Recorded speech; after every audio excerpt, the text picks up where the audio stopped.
For the first time in 3 years, Georgia Farm Bureau legislative staff, directors, and county presidents made the trip to Washington to advocate for the ag industry, something GFB President Tom McCall says is vitally important, especially at a time with so much hanging in the balance for farmers and producers across the country.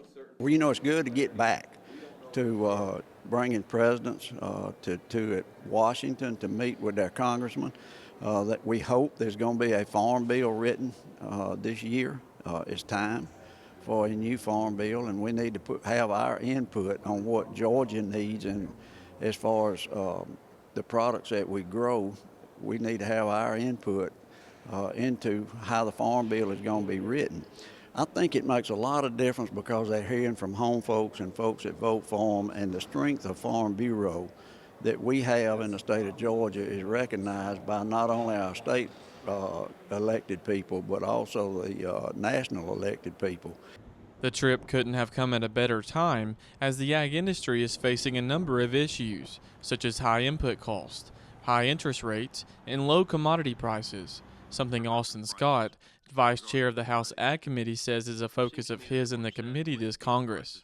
Most of the farmers that I know are very concerned that commodity prices fall while inputs stay up. One of the things that we're going to take a very serious look at is reference prices in the Farm Bill and making sure that we move those so that we take into account the increased cost of production. So we're very concerned about the increased risk of the ag economy and therefore rural America's economy that exists in production agriculture. And from a global standpoint, what that means for the United States and the rest of the world is that if you have farmers planting fewer acres because they're wanting to become more risk averse, then you actually have less food supply, not just for the U.S., but for other parts of the world. This year is also when the current Farm Bill is set to expire, which means policy hearings and meetings are underway on Capitol Hill to get a new bill written and passed, which, according to Scott, is going to be a challenge, as more than 80% of the bill is for nutrition, leaving what's left to be figured out how to protect our nation's farmers and producers. 82% of Farm Bill spending now goes to some type of food and nutritional program. That leaves you, now you've taken 82 cents of every dollar that's going to nutrition, that leaves you about 18 cents. They get split between crop insurance and conservation and commodities.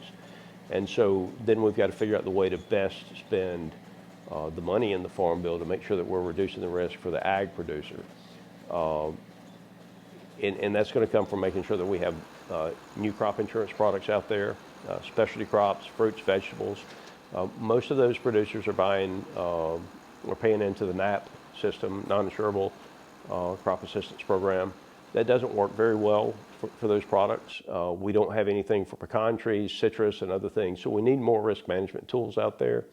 And that's one of the things that I hope we do is to get more money into the crop insurance system and give more products available to the producers that are out there. Reporting in Washington for the Farm Monitor, I'm John Holcomb.